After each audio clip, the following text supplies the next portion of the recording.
Good morning. The Secretary General and the Prime Minister will make statements and then we'll have time for questions. Secretary General. So, Prime Minister Spajić, dear Mickey, welcome to NATO. It's great to see you again and a pleasure to receive you here at the NATO Headquarters. Montenegro is a highly valued NATO ally. You have deployed troops to our battle groups in Bulgaria and Latvia, helping to deter Russian aggression.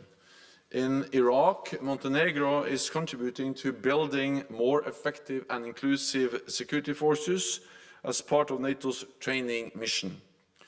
Montenegro also plays an important role in the Western Balkans, a region of strategic importance to NATO, which I visited last autumn.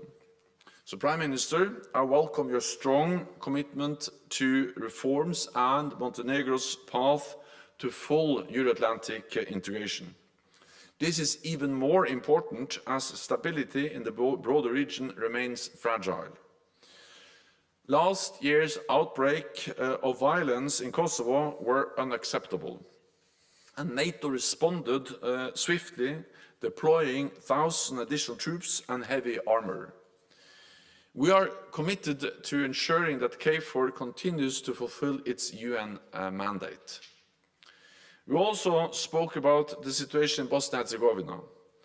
The North Atlantic Council, all 31 NATO ambassadors, will visit Sarajevo next week, a demonstration of strong support for the sovereignty and territorial integrity of Bosnia and Herzegovina.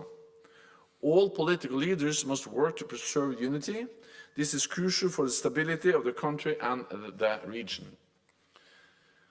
Russia's war against Ukraine is nearing the 2-year mark, and I welcome Montenegro's support for Ukraine, including through NATO's comprehensive assistance package. But NATO allies and the European Union need to step up and provide even more funding for Ukraine at this critical time. Because if President Putin wins in Ukraine, there is a real risk he will use force again.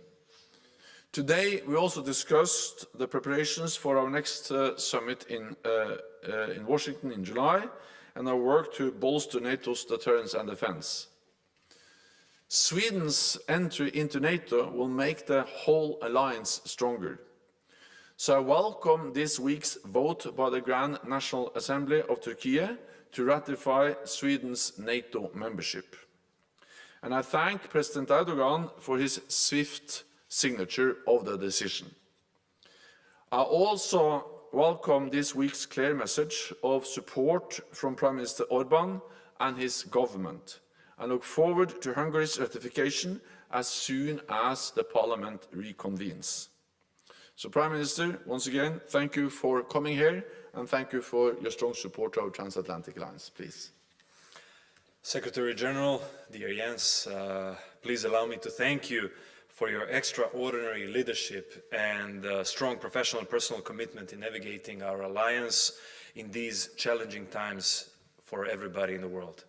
It was a pleasure to once again visit NATO headquarters and meet with you. Today's talks were timely and substantial, and great opportunity to build up on the discussions we recently had in Skopje in North Macedonia.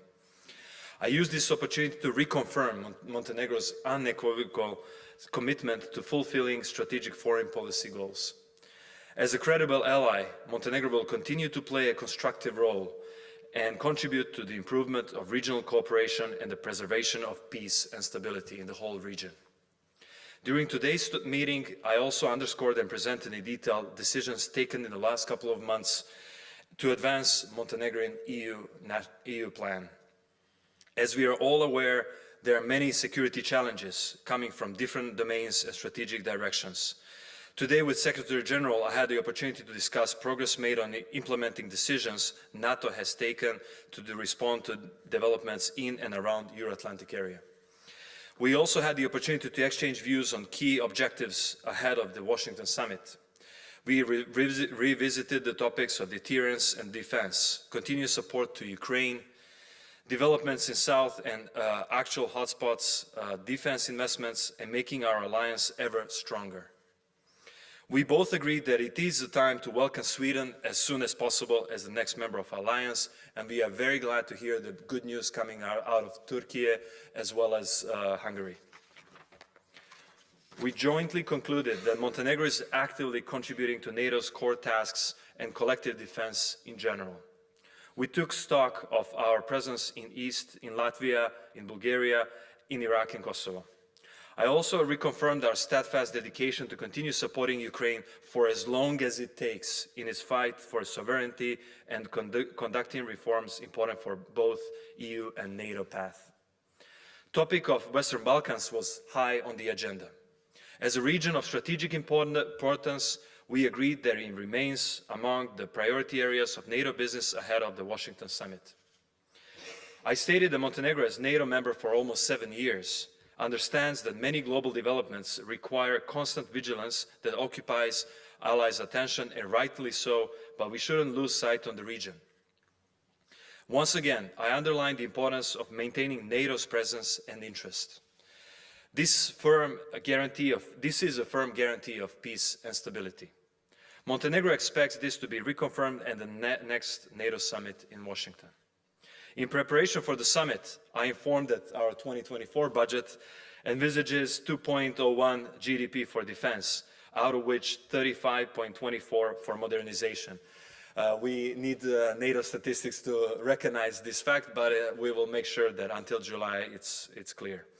Montenegro will continue to implement all commitments arising from membership, including contributing to the policy of deterrence and defense, strengthening capabilities and achieving goals, as well as through participation in missions and operations.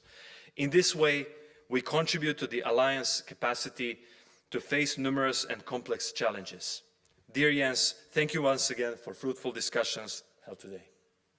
Thank you. We'll go to questions starting with Radio Television Montenegro here, please.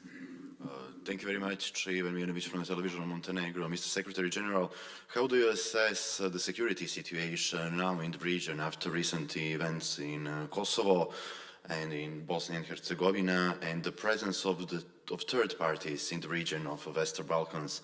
Do you think that this presence has increased since Russian aggression to Ukraine? And what are mechanisms that NATO has in order to tackle this phenomena?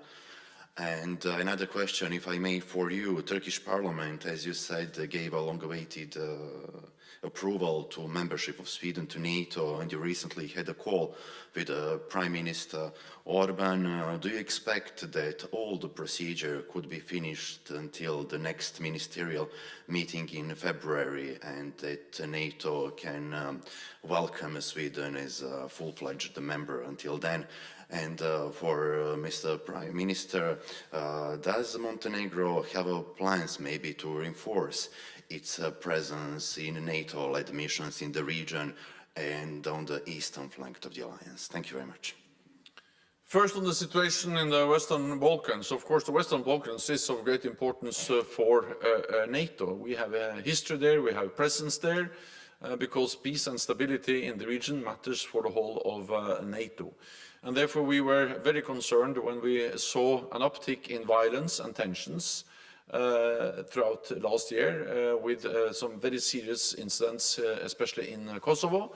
And that led to the decision by our military commanders to reinforce the KFOR peacekeeping mission in Kosovo with additionally 1,000 troops.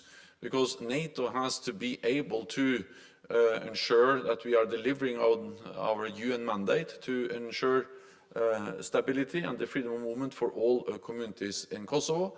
And that was my main message also when I visited Kosovo and the region last fall. And we are constantly assessing any need for further adjustment of our presence.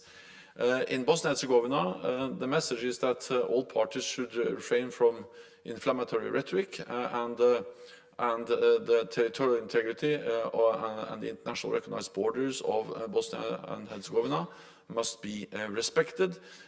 We worked closely with the European Union, both in Bosnia and Herzegovina. We actually are working on the ground together, but also with support by our military presence in Kosovo, the EU-facilitated dialogue, and dialogue between Pristina and Belgrade is the only way forward to find a lasting solution.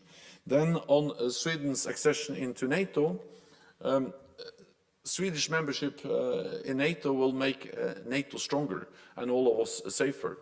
And therefore I welcome that Montenegro actually very rapidly ratified and accepted the Swedish accession into our alliance.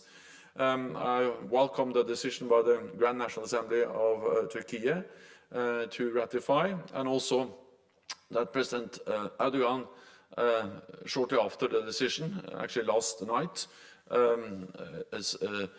gave his signature to the decision of the parliament. So now all the decisions are in place in Turkey. I spoke with Prime Minister Orban of Hungary earlier this week. He very clearly conveyed that he supports the accession of Sweden into NATO, and it has been made clear that the Parliament will take up this as soon as the Parliament convenes, and the message is that the Parliament will then support a ratification of Swedish membership. The message I have received from Budapest is that the Parliament will reconvene at the end of February, so we have to wait for that. But I'm absolutely confident, and I count on Hungary that the ratification of Sweden will be ratified as soon as the Parliament reconvenes at the end of February. As in regards to Montenegro's commitment to Western Balkans, it's absolutely clear why we are stressing out and why we think it's so important for Montenegro, because we are in the heart of Western Balkans. We are surrounded by the countries of Western Balkans, and it's in our deep national interest that Western Balkans is peaceful, prosperous, lacking the foreign malign influence, and having an opportunity to become a true part of NATO, Europe, EU, and other organizations that are democratic, and they are helping the region to step forward in terms of the economy and democracy. As per our commitment, we are already very present in Kosovo. We stand ready to strengthen our position in Kosovo. We think that the situation has calmed down recently, but as we have discussed, we are always ready to help. And it's in our deep national interest, as I said, that we maintain peace in Kosovo. The same goes for Bosnia and Herzegovina. Our unwavering commitment to Bosnia's territorial integrity and peace is utmost importance for Montenegro. As I say, we share the big border with Bosnia and Herzegovina. We have offered our help in terms of the experts and training to KFOR, to the people in Bosnia. So we are definitely ready to be a credible ally in NATO in any shape and form. Thank you. Seeing no further questions, that concludes this press point. Thank you all very much.